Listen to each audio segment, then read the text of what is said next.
Khmer Cambodia history time, man. Chat, today we're learning about the magic of the Khmer classical dance. I think that's the dance that, you know what I'm saying, that's you, I don't know. It said the Khmer classical dance. So I think it's the TED Talk video. They're going to be teaching us about like I don't know. All right, let's get into it. Robam Kbat Boran, or the art of Khmer classical dance, is more than 1,000 years old. Yeah. It was developed as a prayer and movement for rain and fertility, and the prosperity that this meant for an agricultural society. Wow. Dancers, who were both men and women, were offered. So it's not just a dance. It's a dance that's like you pray. It's like wait, that's actually cool. Yeah, I've been dancing. I didn't even know what that's the meaning for it. Robam Kbat Boran, or the art of Khmer classical dance, is more than 1,000 years old. It was developed as a prayer and movement for rain and fertility, and the prosperity that this meant for an agricultural society. Damn. Dancers, who were both men and women, were offered to temples where they served as living bridges between heaven and earth. Oh, nice. Their dancing bodies carried the prayers of the people up to the gods. Okay. And the will of the deities was delivered back through them to the people in the land. Oh, that is actually cool. That's cool. There are a lot of curves in Khmer dance. Yes. Our backs are arched, our knees are bent, our toes are curled, our elbows are hyperflexed, and our fingers are curved backwards. All of these curves create a serpentine impression. And this is important because... So this is like what's on the temple too. Oh, damn, that's nice. Before the introduction of major religions, Khmers and people all over the world practiced animism. Serpents were especially important in this belief system because in their fluid, curvilinear movement, they mimicked the flow of water. So to invoke the serpent in your dancing body then was to conjure the image of rivers cutting across the earth, inspire the flow of life-giving waters. As you can see then, Khmer classical dance is a transformation of nature, of both the physical world around us and of our own internal universe. We have 4 primary hand gestures that we use. Can we do them together? Let's go. Yeah? Okay. This is a tree. That tree will grow, and then it'll have leaves. Really? After it has leaves, it'll have flowers, and after it has flowers, it'll have fruit. Wow, what? And after it has flowers, it'll have fruit. That fruit will drop, and a new tree will grow, and in those 4 gestures are the cycle of life.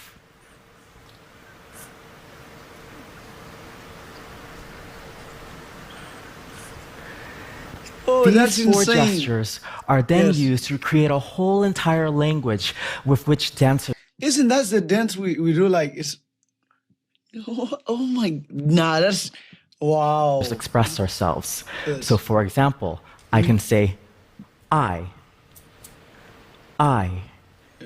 In dance, that would be, I. Or I can say, hey you, come here. In dance, come here. Or go.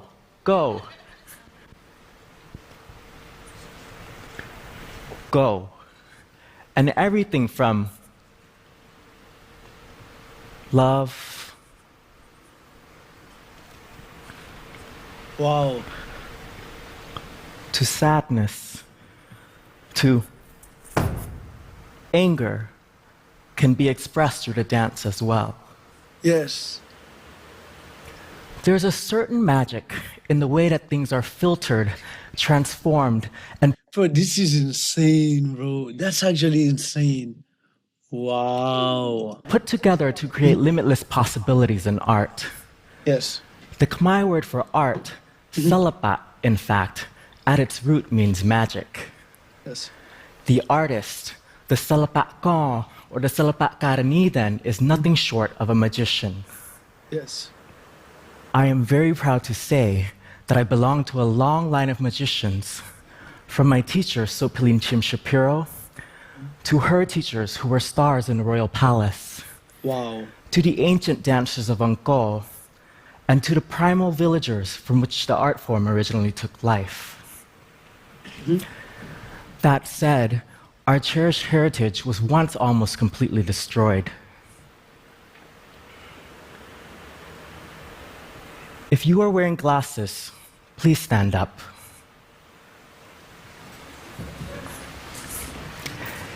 If you speak more than one language, please stand up. I'm sent. Let's see how If you have light skin, please stand up. Light skin. Am I light skin or what? I'm light skinned.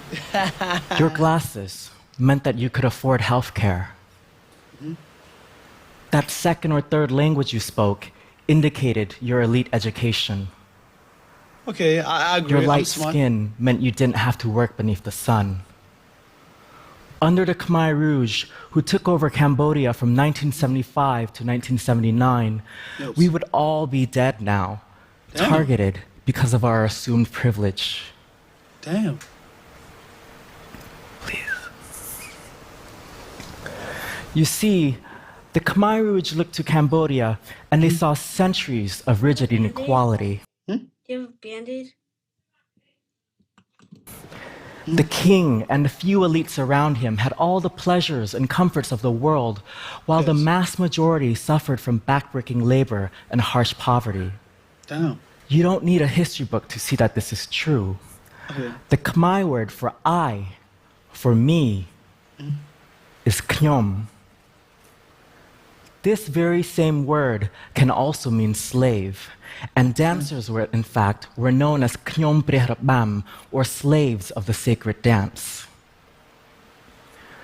The Khmer Rouge sought to end slavery in Cambodia, yet somehow they turned everyone into slaves to do it. They became the oppression that they sought to end. They evacuated the capital and forced people into labor camps.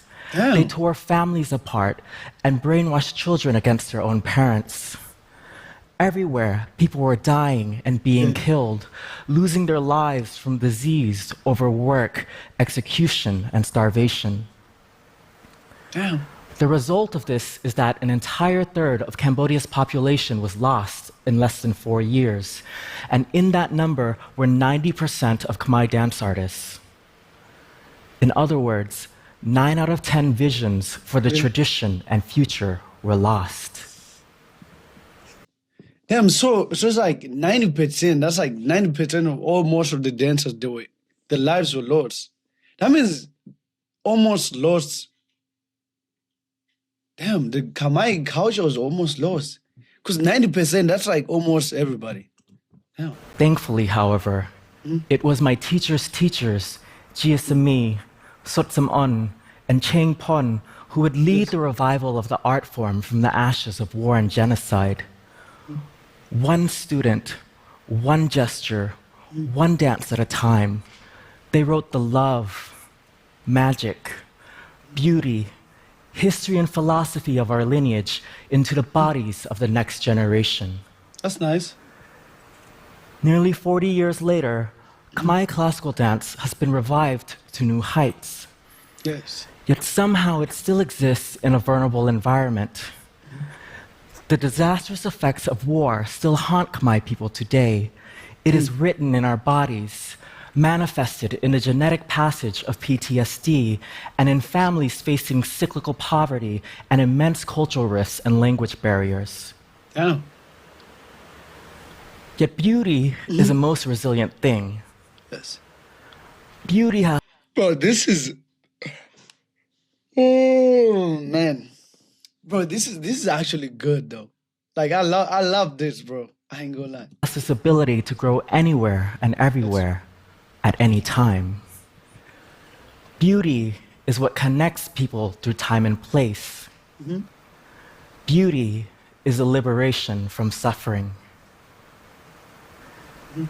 As Khmer artists work to revive our culture and country, we find that there are many paths in which to move forward into the future. Okay. And in a tradition where we often don't know the dancers' names, who they were, what their lives were like, what they felt, let me propose that we move forward honestly and openly from Khnyom. Khnyom not as in slave, but as in conscious service. Khnyom, I, me, flowering. My name is Prumsodun Auk. I am Khmer, and I am American. I am the child of refugees, a creator, a healer, and a builder of bridges. I am my teacher's first male student in a tradition understood by many as female, and I founded Cambodia's first gay dance company. I am the incarnation of the beauty, dreams, and power of those who came before me, the convergence of past, present, and future, and of individual and collective. Wow. Let me then play that ancient and ageless role of the artist as messenger by sharing the words of Cheng Pun. A garden with only one type of flower, or flowers of only one color, is no good. This is a reminder that our strength, growth, survival, and very existence lies in diversity. Yes. It is, however, a message of courage as well. For a flower does not ask for anyone's permission to bloom. Yes. It was born to offer itself to the world. Fearless love is its nature. Wow. Thank you. This might be the best thing that I ever heard. Like the way I actually didn't even know. The dance, I thought it just like a dance, you know what I'm saying? Just kind of have fun. But it actually have a meaning with Droy. And you can say like, you know, on the temple, there's those things that like this and they're like this, and they say this mean rivers and flowers. Wow, that is so cool. That is so cool, man. Wow. Wow. I learned something new that you didn't know. Hey, hey, hey, hey, hey, hold on. Listen. No, he was like, you kind of open your, and then you go like, then you, oh my goodness. Yeah, listen, man, hey, if it's your first time, make sure you hit that like and sub, and let me know what your reaction next, man. Chad, I love culture. You know, I love music, but like when it comes to culture, it's like I pay attention. I love to know this right here. What does this mean? What does this clothes mean? You know, what is this dance? You know what I'm saying? You know what I'm saying? Hey, hey.